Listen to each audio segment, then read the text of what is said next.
Мой первый вообще день в жизни в Швейцарии. Мы нашли солнышко. Ну, единственный регион Швейцарии, где сегодня есть солнце. Чтобы посмотреть на вот это. Боже, мне кажется, я второй в мире, самый большой фанат этой травы в мире. Это фанат номер один швейцарской травы в мире. Итак, это второй наш день в Швейцарии. И мы продолжаем изучать Швейцарию вслед за солнцем. Едем в те места, где солнце хоть немного уже проглядывает, хотя вот сейчас, когда мы поднимались по этому ущелью вверх, шел снег. Но, между прочим, надо мной голубое небо. Попробуем сегодня добраться в сторону Интерлакена до 2 озер. Не знаю, получится у нас это или нет. Надеюсь, что получится. Но добраться-то мы доберемся. Вопрос, увидим ли мы что-то. Потому что облачность довольно низкая. И очень большое количество лесов и лугов, которые находятся выше точки таяния, покрыты снегом, который не тает. Не со вчерашнего дня, возможно, еще с зимы. Но на самом деле это очень любопытная вещь.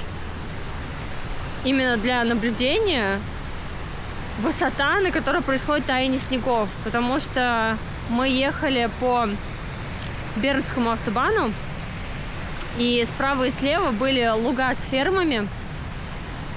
И иногда, даже не иногда, а очень часто выглядело таким образом, что территория фермы довольно большая, и луг полностью выкошен, очень красиво, вот эта вот зеленая трава, кое-где уже падает солнце, она начинает быть еще более зеленой, вот это вот прям вот знаете, только поставить коровку, и будет идеально, просто обложка Милки.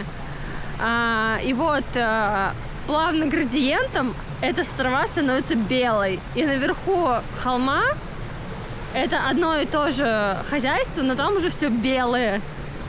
Боже, это такой красивый градиент. И на самом деле я поняла, что я очень рада, что выпал снег, потому что Шварцвальд большей частью состоит из ели и сосен. И вот этот снег на елях, боже, это так красиво, как будто Новый год. А потом ты спускаешься буквально на 150 метров вниз в долину, а там уже весна, и все цветет, и вишни цветут, миллион сортов магнолии цветущие, ярко-желтые кусты, просто обалденно. Да, и вообще очень классно получилось в этом году, потому что в прошлом в Баварии мы видели снег, но он в основном был где-то по вершинам, и по всем долинам, где мы гуляли, там уже была весна, да, прохладно, температура примерно такая же, как сейчас, около плюс 3, плюс 4 градуса днем. Но снега как такового, вот чтобы по нему походить, потопать, потрогать, не было. А сейчас мы каждое утро чистим машину, а потом едем через зимнюю сказку, а потом едем через весеннюю сказку, а потом поднимаемся снова в зиму, а потом снова в весну. Просто обалденно. Просто насколько круто наблюдать именно за какими-то природными явлениями и за природой. Это гораздо интереснее, чем гулять где-то по городам, хотя города мы тоже смотрим, но обычно мне хватает в городах часа на 2.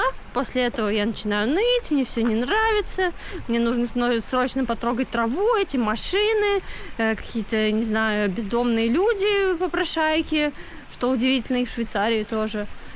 Я уже прям тянусь на природу. Поэтому вот так, кстати, пока я вам рассказывала, мы спустились уже почти до самого низа ущелья. Это наш последний день в рамках этого отпуска в Германии. Я думаю, что погоду вам видно. Летит очень красивый снег, очень крупными хлопьями. И мое желание идти куда-либо гулять падает, и хочется просто сидеть, наблюдать за этим красивым снегом. Мы сегодня доехали только до небольшого зоопарка. И я бы даже не назвала это зоопарком, это скорее парк животных. Посмотрели, погуляли немножко. Это было чуть ниже нашей деревни, поэтому там был дождь, а у нас вот уже вот такой красивый крупный снег. Скорее всего, больше видео не будет в рамках этого путешествия. Возможно, только поснимаю что-то завтра по дороге. Что хочу сказать в целом про этот отпуск? Прикольно. Правда здорово, что выпал снег. Правда здорово, что удалось посмотреть одновременно 2 сезона. Здорово было погулять по снегу. Не совсем здорово, что мы не были готовы к этому, но такой приятный сюрприз. Завтра мы уже вылетаем в Подгорцу. В Подгорце вовсю весна, тепло, все цветет. Люди жалуются, что никак не тает снег на горах, сколько можно, уже лето. Вот, так что возвращаемся завтра в лето.